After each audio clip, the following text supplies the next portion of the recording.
tultiin vähän tänne kyselemään, mitä heille kuuluu ja kuinka treenit on edistynyt. Yes. Elikkä aloitetaan vaan siitä, että mikä on fiilis, hei.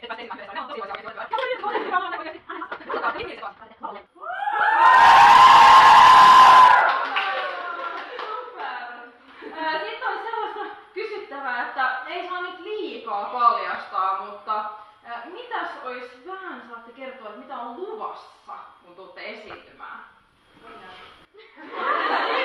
Mä voin vastaa suomalaisille tuttuja asioita, että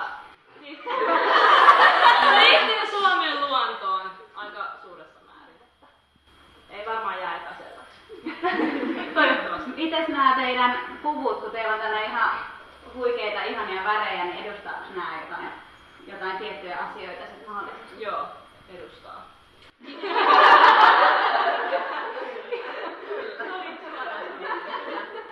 Ja mä ymmärsin, että tässä on siis vain noin puolet lavalla nähtävistä tanssijoista, eli aika huikea ilotulitus luvassa sitten.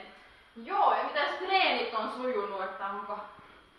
No niin kuin näkyy, suorasti sujuu. Niin, koska me tultiin tosiaan keskeyttämään meidän treeninsä. Eli meidän mokata sen. Meillä on niin kova luotto näihin tyttöihin, että ei hätää. Ei hätää. Meillä on vähän sellainen motto, että lahjattomat harjoittelee. Ja sitten toinen motto oli tää, että parempi kerta häpiä kuin jatkoa harjoittelua. Sitten olisi sellainen kysymys, että miten se selviää tällaisella porukalla mimmejä. Ja tässä ei ole vielä tosiaan kaikki, että Mä selvin vallan hyvin ja mulla on hauskaa, mutta se miten he selvii muista.